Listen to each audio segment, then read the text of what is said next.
What is up, everybody? Rad Picker here, the Rad Picker. I am sitting oceanside somewhere in the continental United States, having the time of my life. Some people mentioned they thought I was on vacation, and they're right. But for those of you who don't know, who don't get to full-time resell, every day is a vacation. Not to say there's not work. There is a lot of work, and that is why I'm currently working. So here I am. Thought I'd sit down and make a video. I have not posted one. I made several, and something or another happened in every one, so I just kind of scrapped them. Had some content of some yard sales. I put just a few shorts out, and the rest I'll just let sit there till I have time to go through all that one day. Who knows? But anyways, I'm sitting here. I'm about to go down to the beach. Did some sourcing. Went to a Target here, and there was 0 Pokemon, which is not surprising. It should be expected. I was hoping to sneak in here, in this little beach town and kind of slide in there, but heck, I am in Florida, folks. I'm just in Florida, and there's resellers down here like crazy, and just Pokemon collectors. So needless to say, I have not yet found any Pokemon. I was gonna try to do a live on Dibbed It this week, somehow or another, whether I have to go to flea market, thrift stores, just sourcing to try to pull together a show and then maybe make some content about that. Who knows if it'll happen, maybe not. I may get lazy here. After all, I am on vacation. But I just wanted to talk about a few things.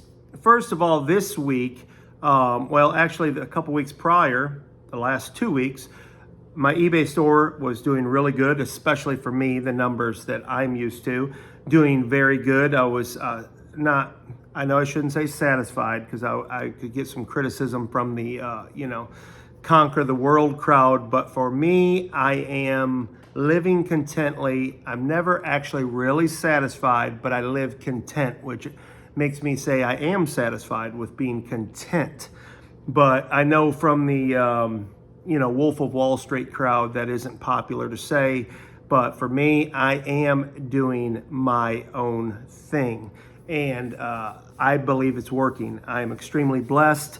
I don't think it's a coincidence. I think hard work pays off. I think being blessed, being favored, highly favored, plays probably more to do with it than that. But without the work, it doesn't work that way. You don't just lay around and, money fall in your lap, so to speak. But anyways, I am, my eBay store is doing good. And then I got a little lazy listing. I've made content about listing, being diligent, consistent, disciplined, and I fell off a little bit. I have sourced a ton. I've mentioned this before, and if you follow me at all, you can see the inventory I have is tremendous. I think it's all good stuff. I am contrary to most things you will hear. And again, take this with a grain of salt. I'm just, a year in. So, I may have a completely different story in 6 months, a year, 2 years, 5 years, whatever, who knows. But for me, I like to buy things off of, not a complete whim, that's foolish. But I don't mind letting some things sit a little bit. I don't have to sell them tomorrow. Now, granted, I would ideally like to buy only super 100% high sell-through rate items and then be gone. But I don't know if I'd want 0 death pile or 0 inventory, just me personally. And I was listening to Kevin, the Commonwealth Flipper, the other day, and I agree with him. And again, I say this a lot. I have a lot of respect for Kevin. I don't always agree with everything, but I like how he breaks stuff down, that he, there's nothing wrong with being conquer the world, Wolf of Wall Street. I want to have every dollar out there and destroy the game. You should have that sort of motivation for anything you do in life. Like even exercise. I'm trying to get back on that train. All that, it's good to be motivated to have a sense of accomplishment and always hustling. But I don't desire that lifestyle either. I don't desire. I'm already working around the clock because I'm new. I have to. Like right now, this is work, but this is content for me. But man, all I can think about is sourcing and my jobs. But I'm completely relaxed. I'm stress free, so it doesn't stress me out like my past business did. But I like to do my own thing. I like to have a few things to collect, or I don't mind to look at stuff. Now, it is getting a bit overwhelming for me because of my space. And I can see now when, these veterans of content and reselling mention, it starts to invade in your life. Like, I know my family does not want my porch covered in stuff spilling out everywhere, every vehicle to be full. So I'm trying to get that under control. But that is a processing problem. That is not a inventory issue to me. Now, some people don't operate that way. It's in and gone, and it makes sense. I was listening to Tekken Sports on the way down here. We drove, and everything he says makes sense. I don't disagree with anything, but I kind of relate that to, like Dave Ramsey. I don't think Dave Ramsey is saying anything ignorant, or I can't disagree with anything, even though you can get into different, things as far as debt and investing when you have more money and stuff. You can get in the weeds there. But as far as if you save your money and you live below your means, you will be able to live comfortably later on. I feel the same thing about like Tekken Sports. I agree 100%. I don't necessarily want to do that. I don't want that as my business model. There's nothing wrong with it, but I would rather have the hybrid model, selling live, static selling, and if I have to hold some inventory, it's okay, because I like to pick up things that I enjoy, and it's not always some collectible or whatever. I've mentioned to people in my lives I'm becoming a glass guy, and I was quickly shot down because I was talking about a ceramic piece, and to me, I'm like, anything breakable, china, porcelain, ceramic, clay, whatever it is that's a decoration, an art piece, a bowl, silverware, whatever. Not silverware, but breakable things is glass to me. But I'm starting to enjoy some of this. I'm starting to understand more and more every time I source, every time I sell. I'm enjoying a little bit of that. So I like the variety. I am too scatterbrained to be laser focused on one thing. If I had to just look at shirts all day, I would not be as happy as I am right now. So that's my point. You can do you. And getting back to what Kevin said, he said, there's so many opportunities now, and it made perfect sense to me with technology that you can choose your own path. Now, there are some things that are just universal truths, like, being wise with your money, saving your money, buying good items. I mean, you can't just go willy-nilly and just walk out here and buy anything. That's foolish. But you can buy things that someone else isn't interested in. I was watching, Jake had a short on there about buying socks and underwear from TJ Maxx. Long before I'd ever heard that, that's one of the first things I did on accident, and it worked out well for me. Now, it took a little while to sell, but the profit margin was excellent, and I would do it again. I just couldn't find that particular brand, but I haven't been doing a lot of retail arbitrage, but I'm not opposed to it. Matter of fact, in that Target I went to today looking for Pokemon, I picked up some Panini and just looking, kind of, using my eBay comp camera and checking some things out. And I could have picked up a couple boxes that would have made $20 fairly quickly. But the investment was, 30 to 50 bucks. So to me, that's where I look at a t-shirt for $1 or $2 or a piece of clothing and I can make 25 to 100 bucks off it. That doesn't interest me. I am a sports fan. I played almost every sport growing up. I played a little junior college basketball. Grew up playing hockey. I played football. I played soccer. I wrestled. You name it. I played baseball my entire life. I am a sports guy. I collected cards my entire life up to probably 18 years old, and then all of those got lost and Didn't own one up until probably a year and a half ago. Then I went crazy. I have quite the collection. But I wouldn't mind moving all those too. I don't have I love to sit and go through boxes, look at cards, but that is not productive for me. I don't make money that way. I'm not good at making money that way. So I say it's boring, which it's not boring. I would love to do that for a hobby, but I don't have the time to spend on that. I would much rather source. It's more fun for me to just go out shopping at yard sales, thrift stores, Facebook Marketplace, and things like that. So, but I have got into Pokemon a little bit, which is hilarious. If you know me at all, I've made the joke, and I don't mean to offend anybody. This is me. I'm a smart aleck. I have a sick sense of humor when it comes to picking on people, but trust me, I'm my own worst critic. I can self-deprecate myself, so don't get your feelings hurt. But I always say, the Pokemon people were the booger eaters. And I laugh, but now I'm chomping away, my friends, because I'm involved. And a lot of that goes to, some of these live shows. I didn't know anything about it. Watching Pacific Picker does a great job. His presentation of Rip or Ship is the best in the live that I've seen. I haven't spent a ton of time on Dibdit cards, so I'm sure there's some guys out there who are really good. Keith, Vintage Sports Flips, is excellent at just about anything he does live or static, whatever. But it is fun to watch guys like that, and they know what they're talking about. I got into these modern day cards, and you should see me. I'm like, especially like basketball. I know basketball players, I know the teams, I know everything about basketball, but these cards with all the variations, the inserts, I'm like, it's a purple card with glitter, and that's Kevin Durant. And on the back, it has some words and numbers. That's about the extent of my knowledge. So going back to the people that know what they're talking about, I've got into this Pokemon. It's interesting, but here's the catch to it all is I'm easily bored. I pulled a couple good cards. I had mentioned in my lives, I had purchased $450 worth of Pokemon brand new sealed to kind of sell live and try to flip it into maybe 20% profit or, hopefully 100%, but I would have been happy with 20% just to run a show, keep yourself going. And it didn't work out that way, but I stayed up. I just got to tell you what happened. Sorry, I know I skip around, hard to follow.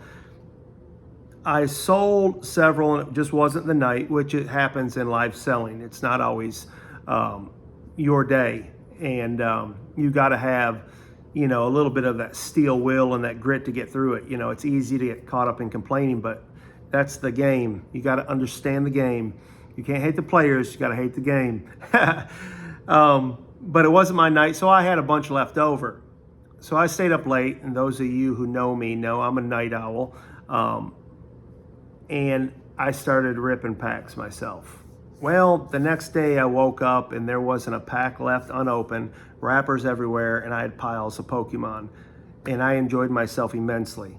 Now, I did have a ripper's regret because I should have sold them, but ripping them all, I did get enough value out of some cards and was able to sell the ones that are, $5 cards and under. There may have even been $15 cards, even maybe a $20 card. I would just sell them in lots. And I end up probably breaking even, maybe even by the time I sell these full art cards, we'll make some profit on that. So I did kind of hustle to get my money back. So not a total loss whatsoever. It is really fun. But in that time, I spent all night ripping cards. I was using my phone and learning about these cards. So now I am a Pokemon nerd. So welcome aboard. Thanks for having me, folks, in the Pokemon nerdery. I did mention if you see me walking around with my phone trying to find a Pokemon, please call somebody and get me some help. I don't want to go all the way over the edge. For those of you who do that, man, have a ball. I love it. I ain't hating on anybody. I joke a lot. But, man, do what you do. As long as you are happy, I'm with you. I may pick on you a little bit, but you can pick on me too. So it's easy to do. But anyways, I was listening to podcasts and content and talking about AI. And I'm going to have a question, and please let me know in the comments if you've listened this far. This is my opinion, and I've mentioned a few times. I heard, again, Kevin mention that somebody said in one of the comments, and I think I know who it was. I think I read that comment actually, about AI isn't necessarily going to help everybody. And I agree to an extent. I agree that I don't understand, and please help me, even with these new programs, this new software where you take a picture and you download your picture or pictures, I don't even know if it works with just one or you got to take multiple. How is it any better or that much faster? And I understand from like Tekken sports, you're dealing with whatever, thousands of items. Every second counts.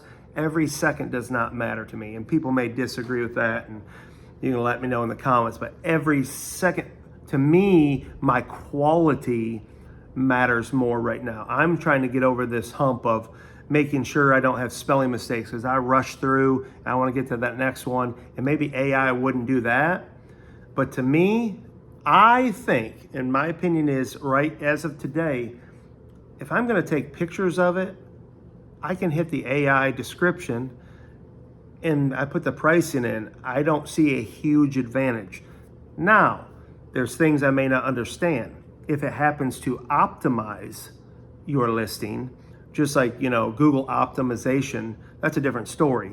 In other words, if somebody is tethered to eBay with his software programs and eBay promotes them based on the fact that there's a financial partnership, that's a different animal. And that may end up being the case. I don't know. But just for the listings, for me, I'm okay doing it manually right now. I could change my mind tomorrow. I certainly could be educated because I'm not an expert on this. I joke all the time. I operate with a typewriter and an Etch-a-Sketch, dot matrix, and a Texas Instrument. That being said is me saying I am not great at technology. So I'm okay manually doing it. You may disagree. I may disagree with myself. But right now, I kind of agree with that sentiment is right now, you can do you. You can source how you want. But I continue to learn every single day.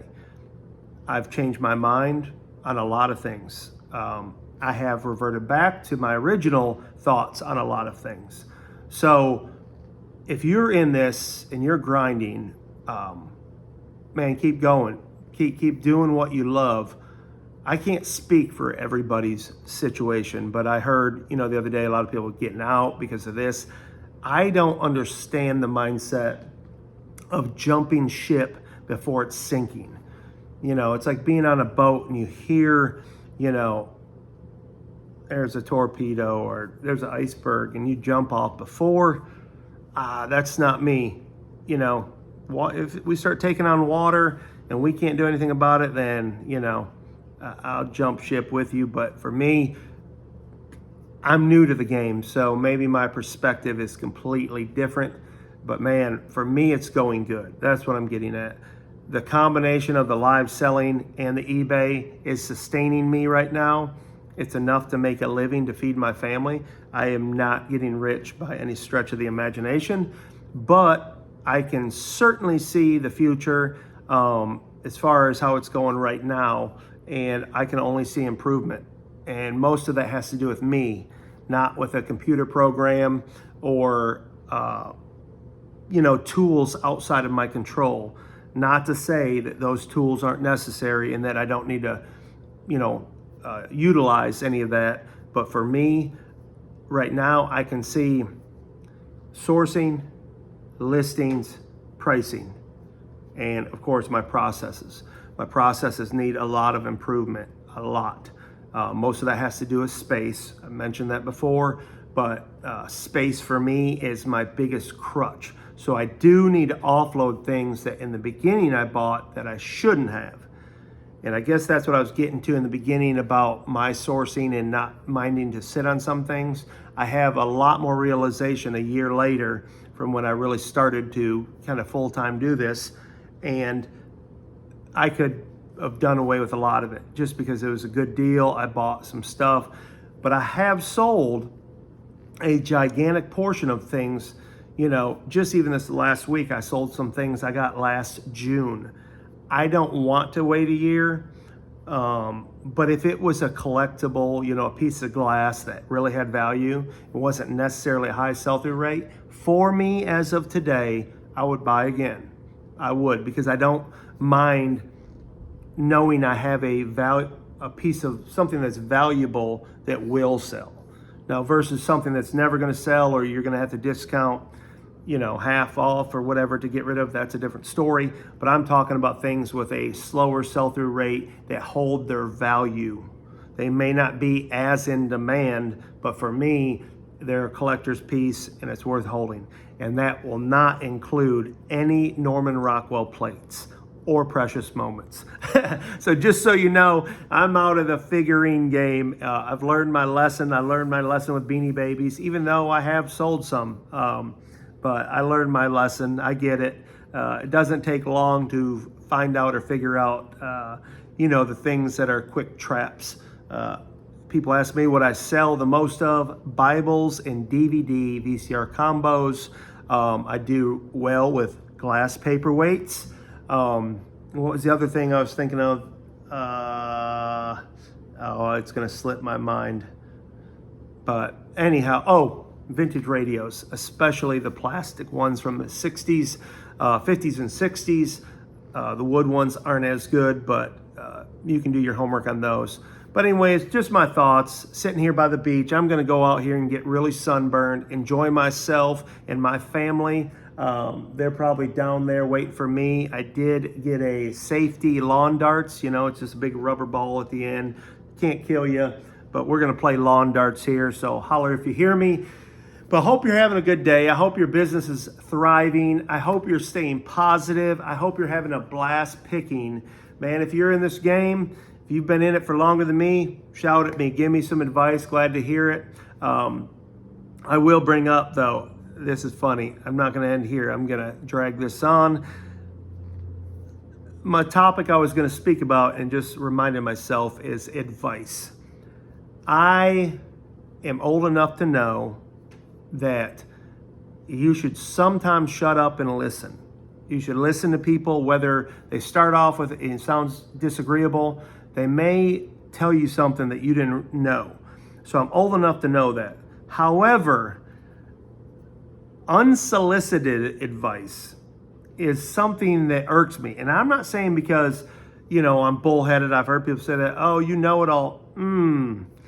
The advice sometimes comes in the form of perspective, in the wrong perspective. Because sometimes the advice is based on your style, something you say, your space, your storage, and you have no earthly idea what you're talking about. That's the kind of advice sometimes I balk at, and you get a lot of advice in here, and most of it, I pay attention in the chats, live selling, because I learn more from like Mimi, EDL. These ladies can just see something, especially in the glassware. They know it, and they know all about it. There's a much more. Genisfell, you put a toy up there, and I mean, bam, all over it. And I pay attention. That's the kind of advice I like to take in, knowledge. But sometimes people say something like, you not only don't do it, what I do, you don't know what I'm operating or how I'm operating. And there's some real wise people that run some successful businesses, but it's just like me talking with Tekken. Tekken's so far beyond me and so much better at what this game, I can't even hold a candle to anything. But I don't know. I mean, this is me. He talks well. I'm sure this is untrue, but it could be possible that maybe I'm a better live seller. I'm not saying I am, but you get what I mean, that it's possible, because we don't know. I don't know if he live sells. I'm sure he can. So don't go saying that I think I'm better than Tekken. But you get what I mean. You don't know space-wise, or sometimes there's a little salesmanship that goes into this game. And especially when you deal with issues of people being untruthful.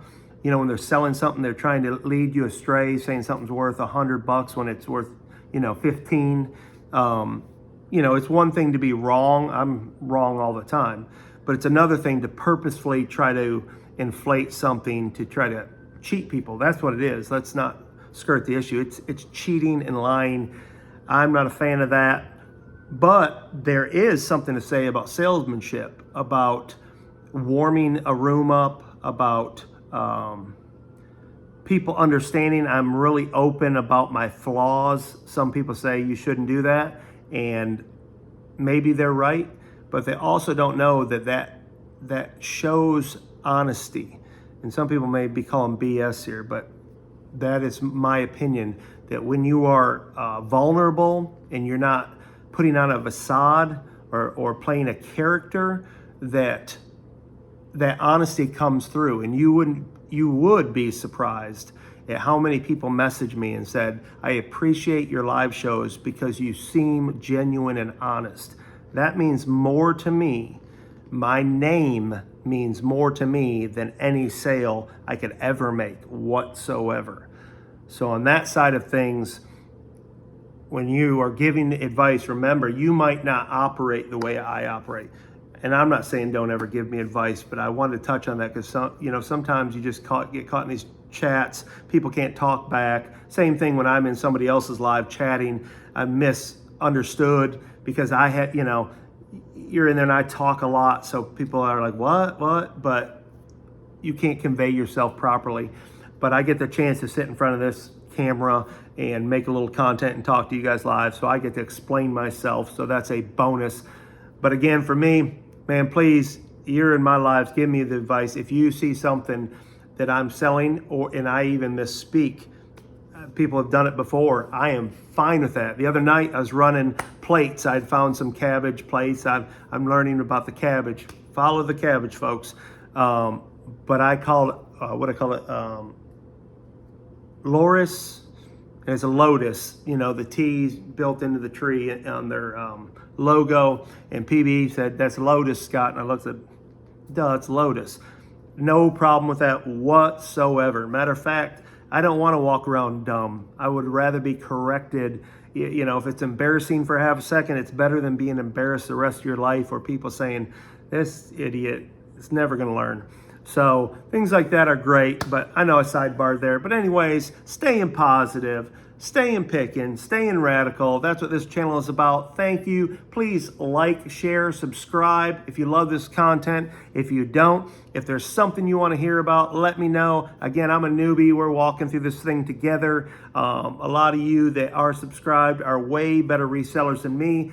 I am the world's most okayest reseller, and I'm okay with that as long as I improve every single day. So I love y'all, mean it. Again, stay rad. We're out.